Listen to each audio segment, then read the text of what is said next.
လုံခြုံရေးအနေနဲ့ပထမဆုံးလှုပ်ဆောင်ဝင်တဲ့နေ့ဆိုတော့ကျွန်တော်ရန်ကိုတက်ကြွပြောရွှင်နေပါတယ်။လာပြည့်နေ့ညမှာသူများတွေလှုပ်ပိတ်ချိန်မှာစပြီးလှုပ်ဆင်းရတာတခုပဲနည်းနည်းကတိကောင်းဖြစ်မိပါတယ်။လုံခြုံရေးလို့သာပြောရတာပါ။တကယ်ဆိုရင်တော့ညဘက်မှာစောင့်ရတာဆိုတော့ညဆောင်ပါပဲ။စေယုံတီယုံမှာစောင့်ရတာပါ။စေယုံထဲကိုတော့ဝင်စရာမလိုပါဘူး။ဝင်းရဲ့ဂိတ်ပေါက်မှာပဲအဆောင်ကိတ်ကလေးတစ်ခုမှနေရတာပါ။ကျွန်တော်နေရာမှာတော့ကျိုးဖုန်းလေးတစ်လုံးလည်းရှိပါတယ်။လိုအပ်ရင်လူကြီးတွေကိုဆက်သွယ်ဖို့အတွက်ထားပေးထားတာပါ။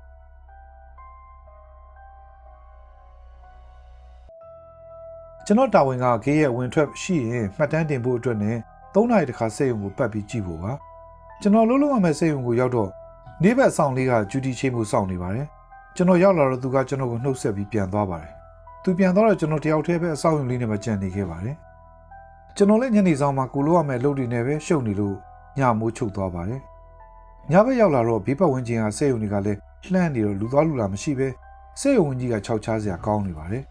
်တကယ်ဆိုရင်ကျွန်တော်ကပေါက်ပေါက်ရှာရီတွေ့ပြီးကြောက်နေတတ်တဲ့လူမျိုးတော့မဟုတ်ပါဘူ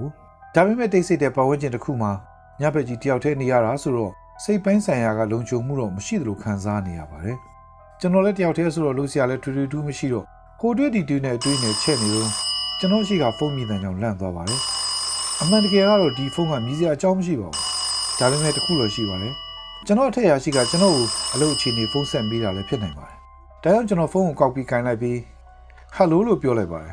ဖုန်းက line ဖုန်းဆိုတော့ line ကမကောင်းတော့တစ်ချစ်နဲ့အတန်တွေထွက်နေပါတယ်ကျွန်တော်ကဟယ်လိုလို့ပြောပြီးမဲ့တစ်ဖက်ကဘာမှပြန်မပြောဘူးဗျ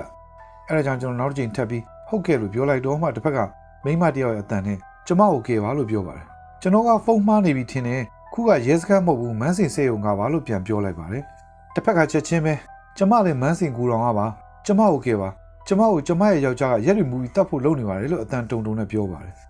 ်သူဒီလိုပြောလိုက်တော့မှကျွန်တော်လည်းလူသက်မှုဖြစ်တော့မှာပဲဆိုပြီးခေါင်းနှပန်းကြီးသွားပါတယ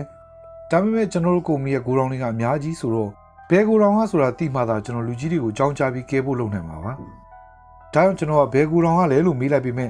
တစ်ဖက်ကဖုန်းချသွားတဲ့အတွက်ကျွန်တော်ဘာမှဆက်ပြောလို့မရတော့ပါဘူးကျွန်တော်လေးတစ်ဖက်ကဘာမပြောညာမပြောဖုန်းချသွားတော့အတော်လေးဇဝေဇဝါဖြစ်သွားပါတယ်လူကြီးတွေကိုပဲဖုန်းဆက်ပြီးကြောင်းချရမလားဒါမှမဟုတ်ဒီတိုင်းပဲထားလိုက်ရမလားတွေးမိရဖြစ်နေပါတယ်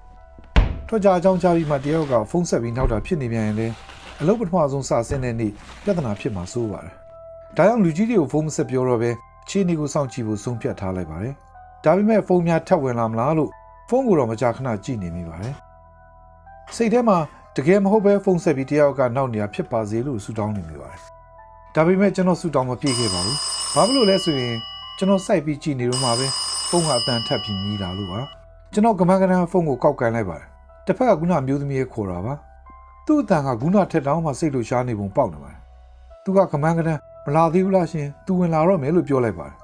ကျွန်တော်ကအခုပြောနေတာဘယ်ကိုတောင်လဲလို့မေးလိုက်ပေမဲ့တစ်ဖက်ကရမ်းကြောက်နေတော့ကျွန်တော်ပြောတာကိုကြားဟန်မတူပါဘူးတစ်ဖက်ကနေသူပြောချင်တာတွေကိုပဲစက်တိုက်ပြောနေပါတယ်ဖုန်းလိုင်းကလည်းတစ်ချစ်ချင်းနဲ့လိုင်းမကောင်းတော့ဘာတွေပြောနေမှန်တဲ့ကိုမကြားပါဘူးအခုဒုတိယအချိန်ဖုန်းထပ်ဆက်တော့ညတကောင်လောက်တောင်ရှိနေပါပြီ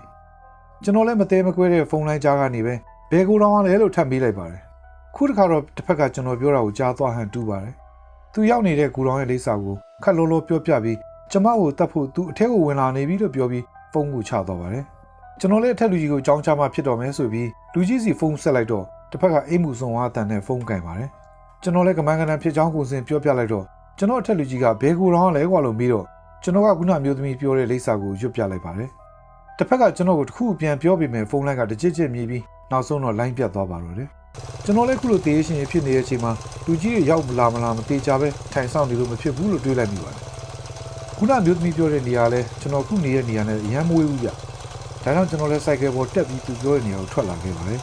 ်သူပြောတဲ့လိပ်စာကိုရောက်တော့မှောင်ထဲမှာတိတ်ဆိတ်နေတဲ့ကိုလောင်ကြီးကိုထီကြီးတွေးလိုက်ရပါတယ်တိတ်ဆိတ်နေလို့လက်လွန်ချေလွန်နေတာဖြစ်ကုန်ပြီလားလို့တွေးမိပြီးကိုလောင်လေးကိုကျွန်တော်ကမန်းကနန်းပြေးဝင်လာခဲ့ပါတယ်ကိုလောင်လေးကိုရောက်မှသတိထားမိတာကတော့ကိုလောင်ကြီးကစွန့်ပစ်ထားတာအတော်တောင်ကြာနေပြီဆိုတော့ပါကျွန်တော်လည်းတရားကိုများတွေ့မလားလို့ဟိုတီကြည့်နေတော့အမောင်ထဲမှာဒီရွဆွဲသွားတဲ့ခြေတံကိုကြားလို့ကမန်းကနန်းဒံပီနဲ့ထိုးကြည့်လိုက်တော့နောက်ဖေးတစ်ခါပေါ်မှာရက်နေရင်တွေးတန်ရဲနဲ့ကြောက်စရာမိမကြီးတယောက်ကိုတွေ့လိုက်ရလို့ကျွန်တော်လည်းအတန်ကုန်អော်ပြီးနှိပ်ပေးကြပါတော့တယ်ကျွန်တော်သတိရလာတော့ဆေးရုံပေါ်တော်ရောက်နေပါပြီဒီတော့မှကျွန်တော်အထက်ရရှိကဒီကိုတော်ကြီးအကြောင်းကိုကျွန်တော်ကိုပြောပြပါတယ်